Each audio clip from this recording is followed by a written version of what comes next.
Now we're going to switch gears back to the United States, into the Big Apple more specifically. I want to welcome onto the program a citizen journalist, Nick Cruz, and the organization is Revolutionary Blackout.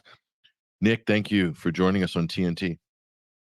Right beyond, what's popping? What's popping? Well, I heard that things were kicking off in New York City yesterday. There's an anti-AIPAC rally. I was surprised to see something so focused. I'm impressed, but I want to know more. Tell us about what happened. How did this come about? Yeah, it feels good that people are finally acknowledging who the real enemy is. I don't know if you know, but I remember the last 7, 8 years, Russian conspiracy theories about how Russia want to undermine our elections.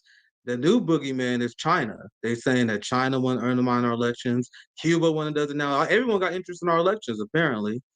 As they was fear mongering over these other elections, we had the real boogeyman among us this entire time that control our entire democracy, control our politicians and both sides.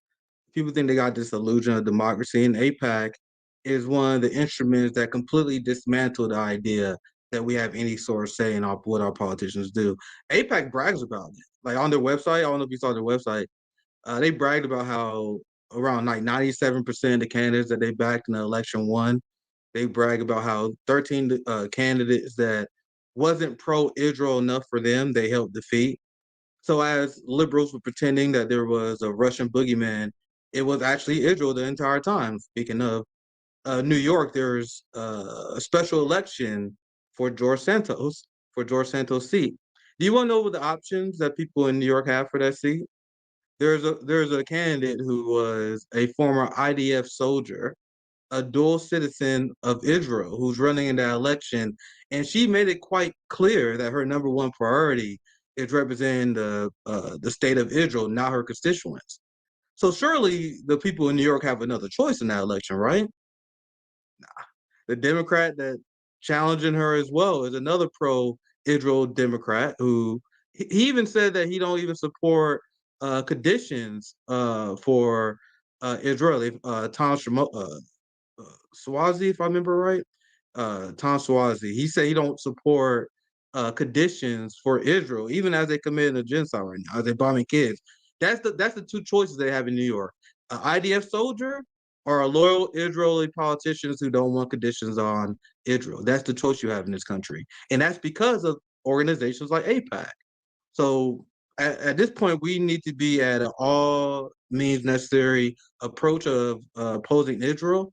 I think Zionism is the great moral litmus test of our time, and going after AIPAC and going after everyone who funds the genocidal apartheid state of Israel is not only fair game. I think it's a good strategy. And I might add to that, Nick, that George Santos was a vehement supporter of Israel and a massive supporter of their bombing of civilians and all the rest of it. So again, no choice whatsoever. But you bring up the main point here, and this is the elephant in the room as far as Washington's concerned. There's just a whole lot of money available for special interests. This being one of the number one foreign policy special interests in the Washington D.C. ecosphere, but it just goes to show you how easy it is to capture whole sections of government with really not that much money. If you look at the actual total of the donations, we're talking about a few $100 million a year in campaign donations. But it's not just the campaign donations.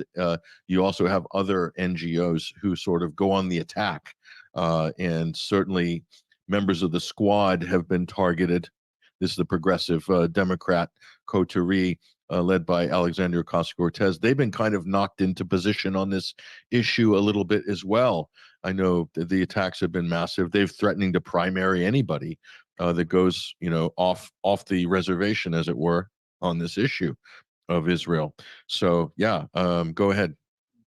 Yeah, you had AIPAC that spent a record $17 million last election, and that's where they had amazing results. Got 13 people out of Congress that wasn't pro-Israel enough, and I say that because I cannot emphasize enough that these people probably was pro-Israel, but these people, but AIPAC they don't want any variation. They don't want no dissent.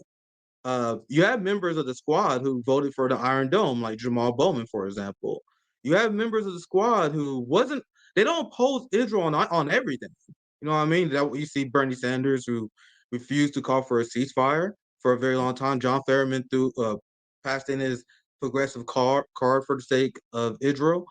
So it doesn't take much, but AIPAC is a fascist organization where there will be no dissent. So they spent 17 million last election. This next election, they plan to spend $100 million on this next election, getting rid of anyone who have any sympathy for the Palestinian people. Anyone who called for a ceasefire, anyone who's critical of Israel, they plan on getting out of there.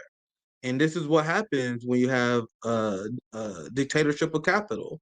This is why all our politicians are slaves to the war industry because they all get payment from the weapon defense contractors. The defense contractors advertise on CNN, MSNBC, so they can get pro-war coverage and positive coverage of the politicians. They help the politicians win the elections because of that positive coverage, and then the politicians get elected, and then they promote war, and then defense contractors make record profits like they are set to do next year. Our system, like most people have no idea how corrupt it is. People have no idea.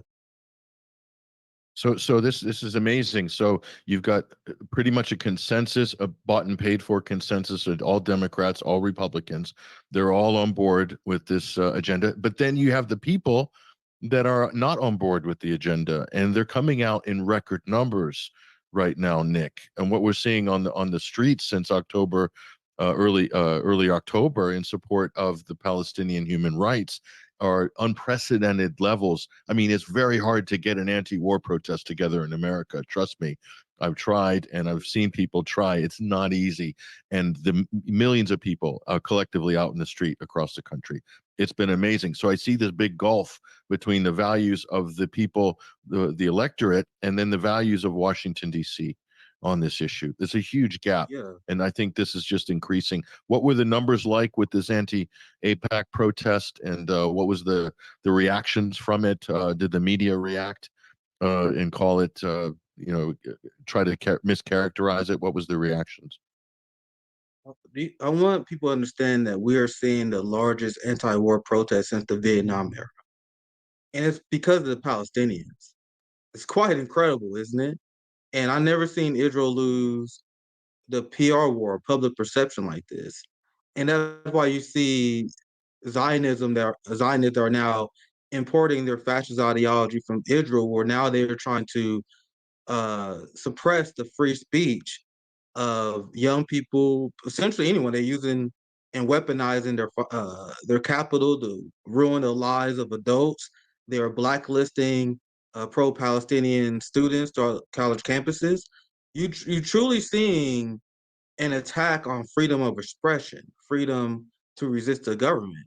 And it's even more bone chilling because the same people on the right who made their entire career off of pretending to be for free speech, they turn on a dime to see how coordinated, to see how people are willing to fall in line on both parties. It's scary because people are willing to abandon things they used to pretend they care about, like free speech, like many people doing on the right. But they are doing this because of the massive amount of protests we're seeing, the illusion and the propaganda from the Zionist lobby from Israel has been shattered. Like their credibility has been completely ruined, and that's why corporate media has no choice but to try ignore these protests as much as possible. And when they do show the protests, they label them as anti-Semitic events. You have the Anti-Defamation League, probably one of the most fraudulent organizations in American politics, they got this report that said there's a record amount of anti-Semitic incidents, and then when you dive into that number, you take away half of the incidents when you exclude the pro-Palestinian protests that they include in the anti-Semitic incidents.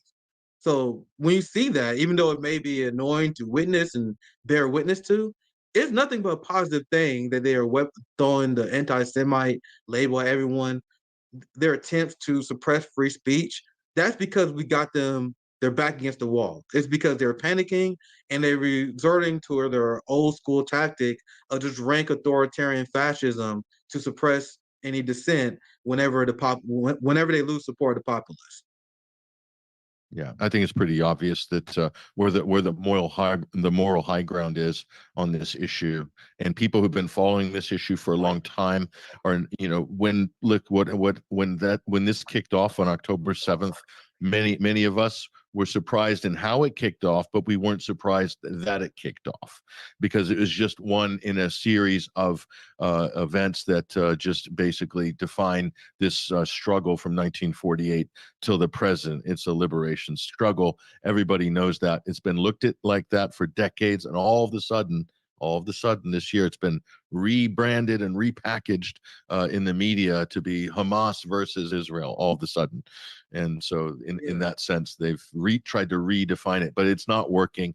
I'm happy to see the turnouts on these events. I think it's good. It does show a high level of political awareness, especially in the part of young people, and the fact that they've been maligned and they're still coming out in droves. So I think there's a lot to be positive about, but we do need a ceasefire, and we need it yesterday.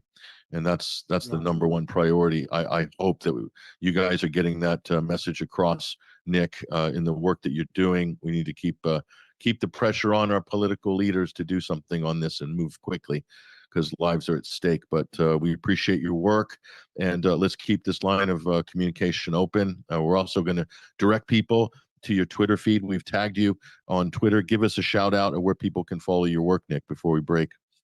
Yeah, make sure you guys check us out at Revolutionary Blackout. We have a stream scheduled maybe about an hour after this live stream ends. I'm also on Twitter, Socialist MMA. Make sure you guys follow all our work. I had multiple Palestinian activists on. This is an issue I've been following for quite some time. One more thing I will add is we need to do anything we can to secure a ceasefire. And everyone who called for a ceasefire, you're doing your